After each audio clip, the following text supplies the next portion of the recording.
Every 10 seconds, someone buys another promise to turn back time.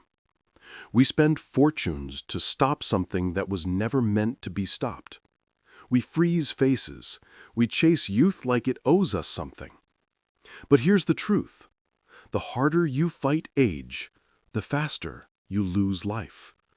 Because when you go to war with time, you forget how to live inside it. I've seen both kinds of people.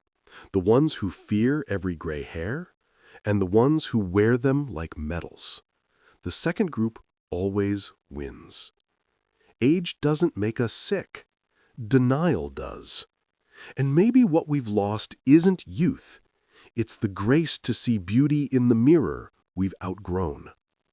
So today, we're not fighting time. We're learning how to walk with it. This is the truth about aging gracefully. Why peace, not resistance, is the real secret to staying alive. Over the next few minutes, we'll slow down together, long enough to see aging for what it really is. We'll look at why so many of us have been taught to fear it, what happens inside our bodies when we deny it, and how letting go of that fear can actually make us stronger, calmer, and healthier than ever before. We'll uncover what science says about stress, hormones, and inflammation, and what wisdom says about meaning, gratitude, and the quiet power of acceptance. I'll also share 5 simple habits from decades of medical research that can turn aging from something you dread into something you master. This isn't a sermon about being positive. It's not about pretending that getting older is easy. It's about facing it clearly, bravely, and finally understanding that the years ahead can be your best ones yet. Because maybe the secret isn't to live forever, but to live fully for as long as you can. The denial of aging. You can see it everywhere, in glossy magazines, in commercials, even in the way we talk to each other. We don't just get older, we lose youth. We don't grow into something new, we fight decay. And slowly, without noticing, we start believing a quiet, poisonous idea that aging is an error, something to be fixed, erased, defeated. Walk into any pharmacy and count how many products promise you a younger you. Pills that restore, creams that reverse, diets that detox. The labels sound like science, but what they're selling is fear. Fear that your value fades with time. The truth is simpler, harder, and more beautiful. Aging is not a malfunction. It's the body doing exactly what it was designed to do: adapt, repair, slow down, and prepare for a different rhythm of living. But we live in a world allergic to slowness. We praise speed. We equate busy with alive.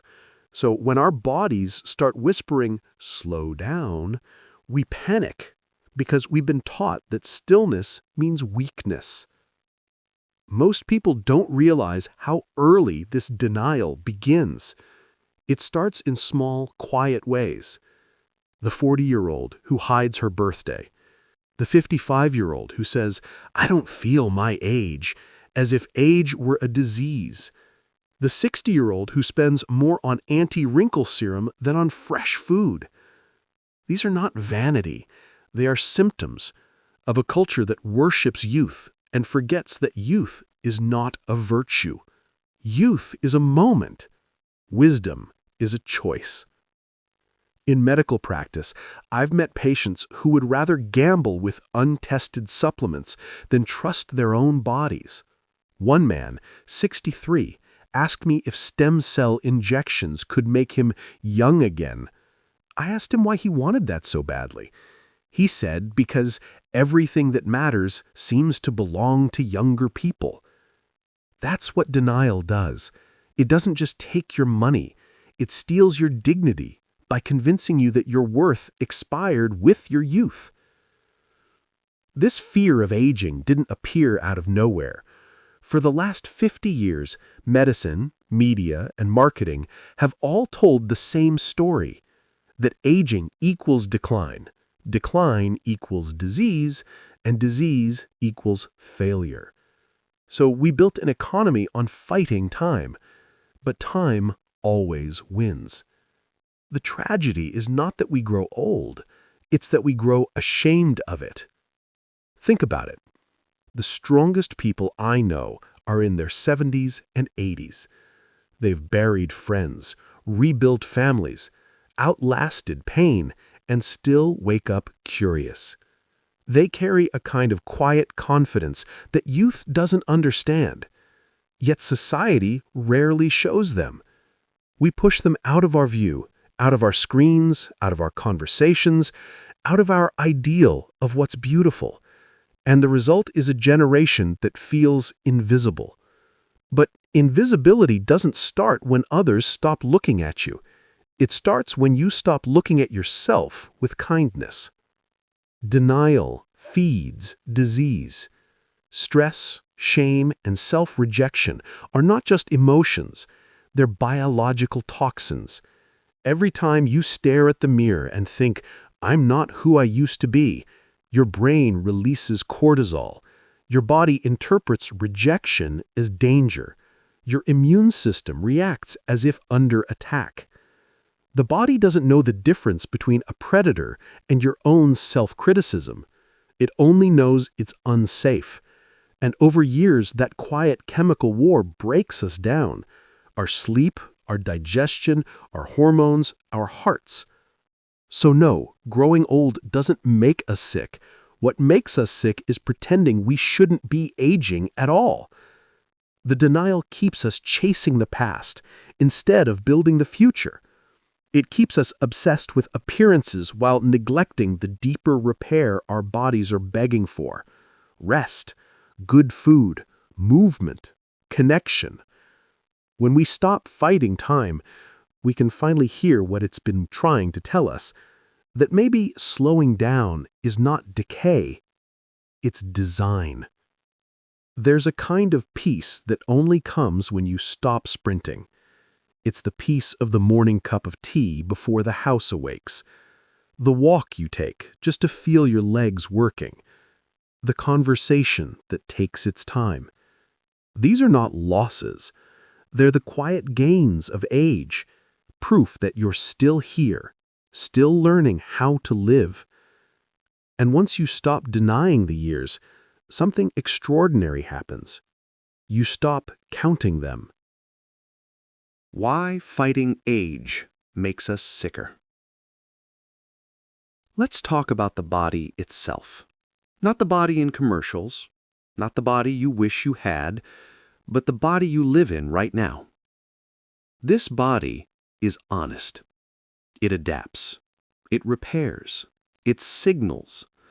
And when you fight your own biology, the body fights back. Every time you tried to erase age, you triggered the same stress systems designed to protect you from danger. The body can't tell the difference between a tiger chasing you and your fear of getting old. It reacts the same way. Cortisol surges, blood pressure rises, inflammation spreads quietly through the bloodstream like smoke you can't see. Do it every day, and the smoke becomes fire. In medicine, we call this allostatic load, the wear and tear of constant alarm. It doesn't kill you overnight. It chips away. First, your sleep shortens. Then, your immune system weakens. Then, your memory dulls. And one day, you wake up not feeling old, but feeling exhausted by pretending you're not. Research from Harvard and the Mayo Clinic shows that people who hold negative attitudes about aging have higher levels of chronic inflammation markers, faster cognitive decline, and shorter lifespan, sometimes by as much as 7.5 years. 7 years. lost not to disease, but to denial. We blame wrinkles, joints, metabolism, but it's not the body that betrays us, it's our misunderstanding of what it's trying to do. Aging is adaptation. Your body is rebalancing energy, prioritizing repair over speed, wisdom over reaction. But instead of helping that process, we flood it with stimulants, stress hormones, and self-hate. I've watched patients swallow 10 supplements a day, chasing energy, chasing youth, chasing escape. They spent more effort avoiding change than living through it. And the irony? Most of them are exhausted. They don't need another pill. They need permission to rest. Let's talk about rest for a moment. Sleep is not weakness. It's the body's primary repair cycle. During deep sleep, your immune cells recalibrate. Your brain clears toxins. Your hormones resynchronize. But when you fear slowing down, you rob yourself of the very process that keeps you alive. You can't heal in a hurry. The same goes for exercise. Overexertion at 60 doesn't make you stronger. It raises inflammation, strains joints, and signals your system that survival mode never ends. Meanwhile, moderate movement, walking, gardening, stretching, climbing stairs, keeps blood flowing, supports the heart, and calms the nervous system. Movement as living, not punishment. The longer I've practiced medicine, the more I realize that aging gracefully isn't about controlling biology, it's about cooperating with it. Every line on your face is a data point in your life's experiment. Every scar is an equation solved, proof that you've survived something. The problem isn't age, it's our refusal to make peace with it. And when that peace comes, the physiology changes too. Acceptance lowers cortisol. Connection raises oxytocin. A sense of purpose rewires neural pathways, improving resilience. We've measured it. Brain imaging shows it. People who feel useful and connected literally heal faster, age slower, and live longer. So when I tell my patients to stop fighting age, I'm not asking them to surrender. I'm inviting them to redirect their energy from war to repair, from fear to purpose. Because there's only so much energy in the human battery. Spend it fighting what's natural and you'll drain out early. Spend it caring for what's possible and the light lasts far longer. We all have a choice, every morning, between fighting time and feeding life. You can wake up angry at the mirror, or you can thank it for still showing you someone to care for. You can see wrinkles as loss, or as evidence that you've smiled enough times for them to stay. Biology responds to belief. The chemistry follows the story we tell it. So let's change the story. Let's stop calling it anti-aging. There's nothing anti about being alive. You're not a project to perfect. You're a process still unfolding. And when you start cooperating with that process, everything the years were taking from you, peace, energy, sleep, joy, starts coming back. You can't outsmart time, but you can walk beside it, and if you listen, you'll realize it's been trying to teach you health all along. The turning point, when acceptance becomes strength. There's a moment, sometimes it happens quietly, when you stop running. You wake up, and for the first time, you don't ask how to look younger. You ask how to feel alive. That's the turning point. For some, it comes after illness. For others, after losing someone. For many, it comes on an ordinary Tuesday morning when they realize they've spent half their life trying not to age, and it didn't make them any happier. Acceptance doesn't mean giving up. It means you finally stop fighting the wrong battle. When you accept age, your body exhales, your pulse slows, your muscles loosen. The nervous system, which has been on guard for decades, finally lets its guard down. Biology rewards honesty. I remember a patient named Eleanor. She came to me at 70, exhausted, chasing youth like a job. 3 gym memberships, a shelf of supplements, cosmetic injections every few months. Her blood work was fine, her spirit wasn't. I asked her, "When's the last time you did something that made you happy, not younger?" She couldn't remember. A year later, she sent me a photo. She joined a community garden. She looked lighter, not younger, just alive. Her message said, "My knees still hurt, but I smile every day. I finally like who's looking back at me." That's the moment I see again and again, the one where the fight ends and life begins. Acceptance is not a sign of weakness. It's the first act of real power. Because once you stop using your energy to deny reality, you can use it to shape it. You start sleeping better, eating slower, listening deeper. You start saying no to noise. You begin to live not by resistance, but by rhythm. Now that we've stopped fighting, let's start building. Because grace isn't a gift, it's a practice. First, move naturally. Not to burn, but to breathe. Forget the gym slogans. The longest living people in the world don't work out.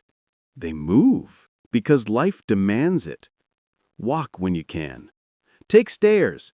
Carry your groceries. Work your garden. Movement woven into life does more for longevity than any 30-minute treadmill sprint. When you move naturally, your heart doesn't just get stronger, your mood lifts. Your joints stay lubricated.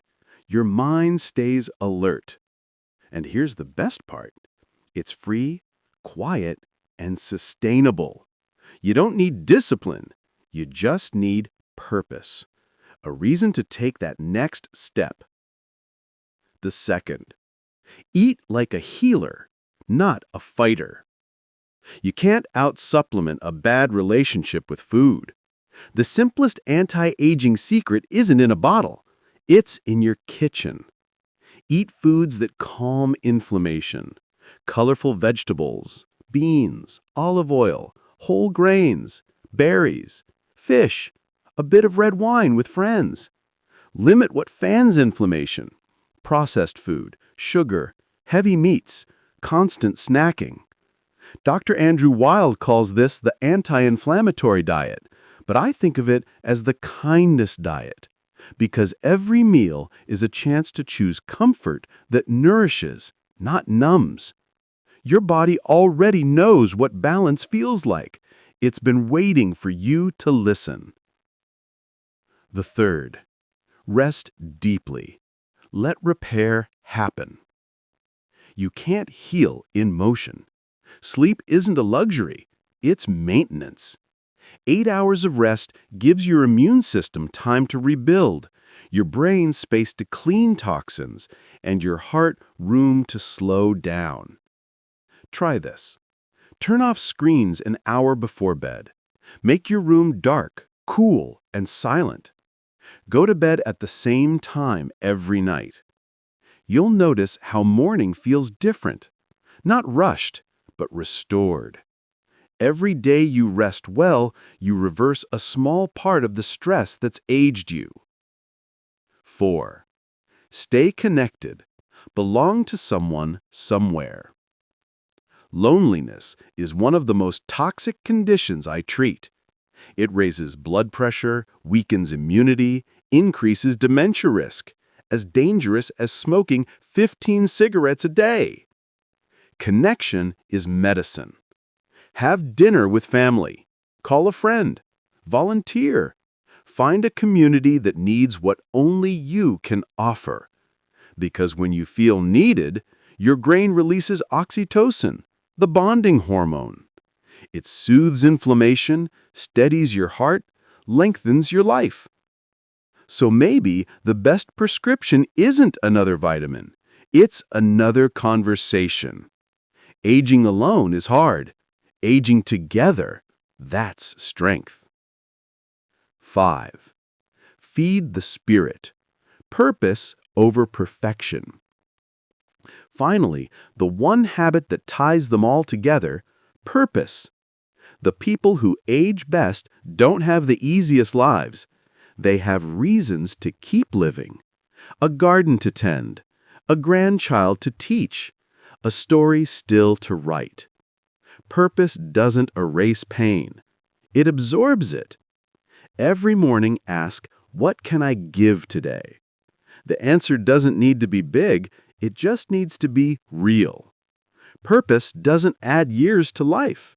It adds life to years.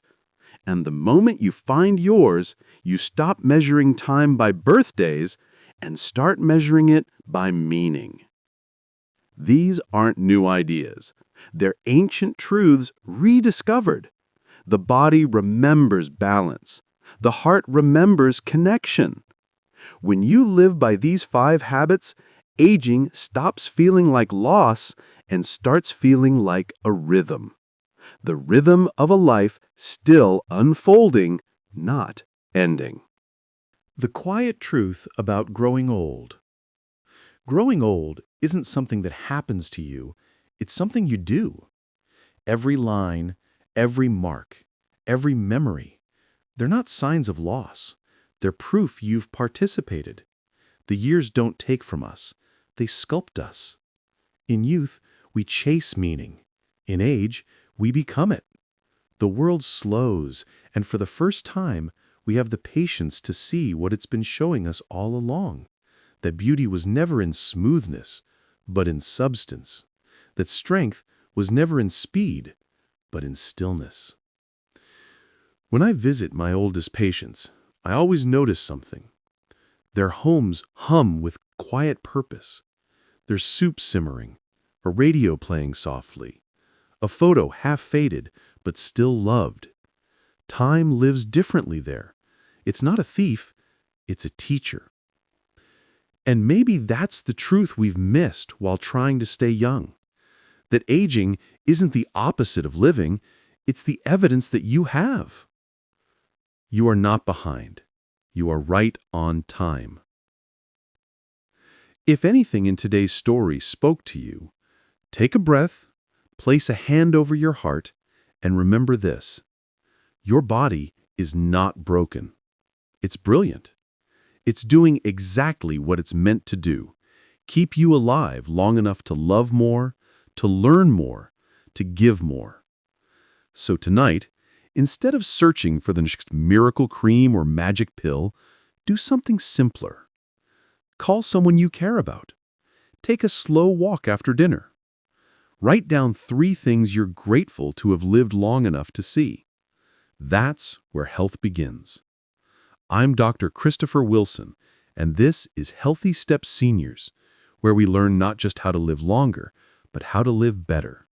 Subscribe if you want to keep walking this path with us, one small, honest step at a time. Grace isn't what you get at the end of life.